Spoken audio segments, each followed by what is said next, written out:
बनारस गंगा नदी के किनारे बसा एक सुंदर शहर था। यह शहर अपने प्राचीन मंदिरों, घाटों और धार्मिक महत्व के लिए प्रसिद्ध था। यहाँ की गलियों में एक अलग ही रौनक थी और हर कोने में इतिहास की झलक मिलती थी। यहाँ रामलाल नाम का एक विद्वान रहता था। रामलाल बहुत पढ़े लिखे थे। उन्होंने अपनी पूरी जिंदगी धर्म ग्रंथों और शास्त्रों के अध्ययन में बिता दी थी।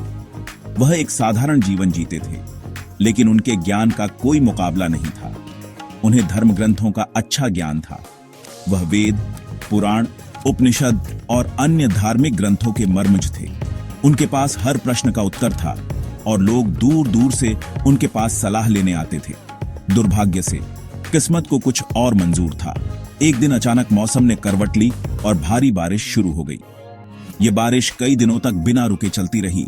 एक भयानक बाढ़ ने उनका घर और सब कुछ बर्बाद कर दिया। गंगा नदी का जलस्तर बढ़ गया और उसने पूरे शहर को अपनी चपेट में ले लिया। रामलाल का घर, उनकी किताबें, सब कुछ पानी में बह गया। रामलाल के पास खाने को अन्न और पहनने को कपड़े नहीं बचे। वह एकदम बेसहारा हो गए।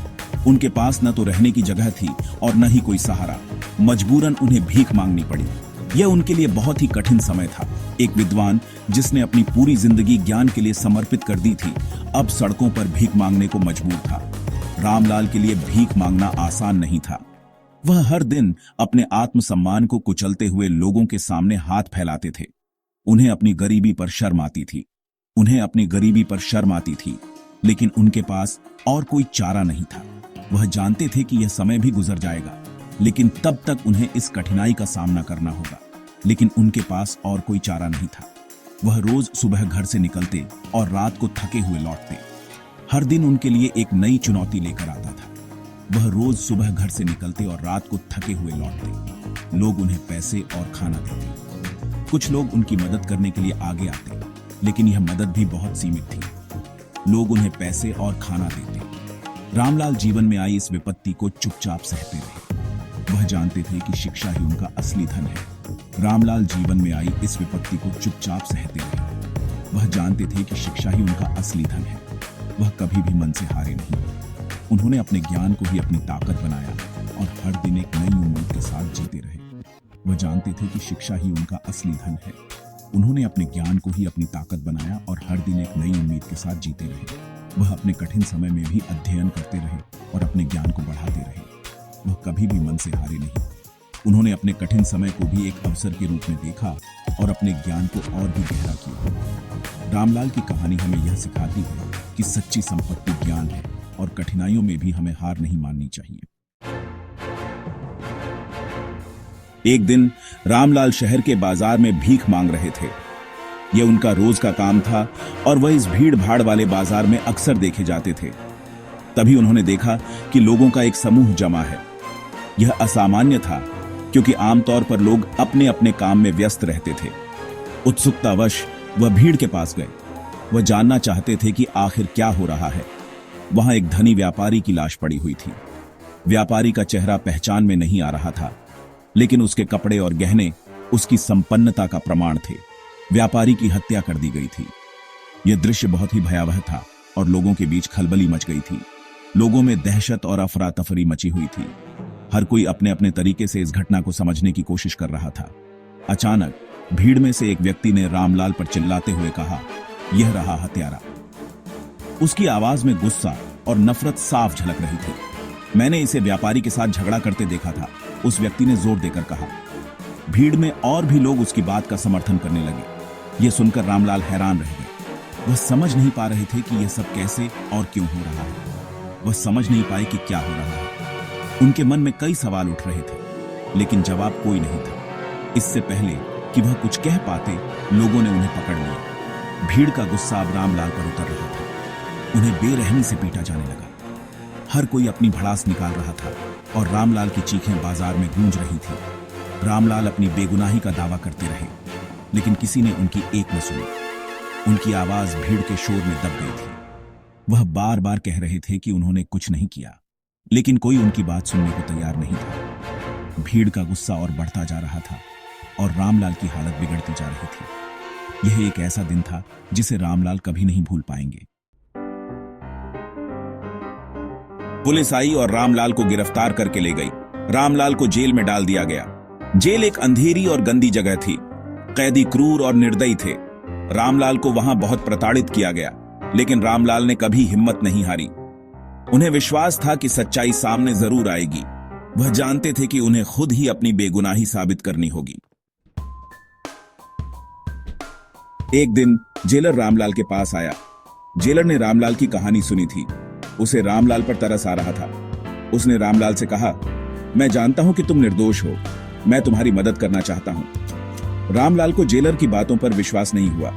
उसने पूछा, आप मेरी मदद कैसे करेंगे? जेलर ने कहा, मैं तुम्हें जेल से भागने का मौका दूंगा। Section 5 the escape. अगली रात जेलर ने चुपके से रामलाल का कमरा खोला। उसने रामलाल को जेल की चाबी दी और कहा, जाओ अपनी जान बचाओ। रामलाल ने जेलर का शुक्रिया अदा किया और जेल से भाग निकले। वह जानते थे कि उन्हें असली हत्यारे को ढूंढना होगा। रामलाल ने एक योजना बनाई। उन्होंने अपना भेष बदल लिया। उन्होंने अपने बाल और दाढ़ी बढ़ा ली। अब उन्हें कोई पहचान नहीं सकता था। रामलाल ने एक भिखारी का रूप धारण किया और वापस बनारस आ गए। वह लोगों से व्यापारी की हत्या के बारे में पूछते। वह जानना चाहते थे कि हत्यारा कौन था और उसे कैसे पकड़ा जा सकता है। एक दिन रामलाल ने कुछ लोगों को बातें करते सुना। वे लोग उस रात व्यापारी के घर हुई चोरी के बारे में बात कर रहे थे। रामलाल को अपनी शंका हुई। उसने ध्यान से उनकी बातें सुनी। उसने महसूस किया कि इन लोगों को हत्या के बारे में कुछ पता है। रामलाल ने चालाकी से उन लोगों से दोस्ती कर ली। धीरे धीरे रामलाल ने उन लोगों का विश्वास जीत लिया। वह उनके साथ समय बिताने लगा, उनकी बातें ध्यान से सुनता और उनकी समस्याओं को समझने की कोशिश करता। उसकी ईमानदारी और सच्चाई ने लोगों का दिल जीत लिया। एक रात उन्होंने शराब पी और अपने जुर्म कबूल कर लिए। शराब के नशे में धुत होकर उन्होंने अपने गुनाहों की कहानी सुनाई। वे भूल गए कि रामलाल भी वहीं मौजूद था और उनकी बातें सुन रहा था। उन्होंने बताया कि कैसे उन्होंने व्यापारी की हत्या की और उसके घर से पैसे चुराए। उन्होंने विस्तार से बताया कि कैसे उन्होंने योजना बनाई और उसे अंजाम दिया। रामलाल ने यह सब ध्यान से सुना और अपने मन में ठान लिया कि वह इन अपराधियों को सजा दिलवाएगा। रामलाल ने चुपके से यह सब सुन लिया। उसने यह सुनिश्चित किया कि वह किसी भी महत्वपूर्ण जानकारी को न छोड़े। उसने उन अपराधियों की हर बात को ध्यान से सुना और उसे याद रखा। अगली सुबह रामलाल ने पुलिस को खबर दी। उसने पुलिस को सारी जानकारी दी जो उसने सुनी थी। पुलिस ने उसकी बातों को गंभीरता से लिया और तुरंत कार्रवाई करने का निर्णय लिया। पुलिस ने उन अपराधियों को गिरफ्तार कर लिया। उन्होंने उन सभी को पकड़ लिया जो उस रात अपने गुनाहों की बात कर रहे थे। पुलिस ने उन्हें हिरासत में लिया और उनसे पूछताछ शुरू की। रामलाल ने कोर्ट में गवाही दी। उसने न्यायालय के सामने सारी सच्चाई बयान की। उसने बताया कि कैसे उसने उन अपराधियों की बातें सुनी और पुलिस को जानकारी दी। उसने बताया कि कैसे उसे झूठा फंसाया गया था। उसने अपनी बेगुनाही के सबूत पेश किए और न्यायालय को विश्वास दिलाया कि वह निर्दोष है। उसने असली अपराधियों को बेनकाब किया। उसने न्यायालय के सामने उन सभी का नाम लिया जिन्होंने व्यापारी की हत्या की थी और उसके घर से पैसे चुराए थे। अदालत ने रामलाल को निर्दोष पाया और रिहा कर दिया। न्यायालय ने उसके साहस और सच्चाई की सराहना की और उसे सम्मानपूर्वक बरी कर दिया। रामलाल की कहानी पूरे राज्य में फैल गई। राजा ने रामलाल की बुद्धिमत्ता और बहादुरी की कहानी सुनी। वह रामलाल से बहुत प्रभावित हुआ। उसने रामलाल को अपने दरबार में विशेष सलाहकार नियुक्त किया। रामलाल ने अपनी बुद्धि और ईमानदारी से राजा की सेवा की। यह कहानी हमें सिखाती है कि सच्चाई की हमेशा जीत होती है।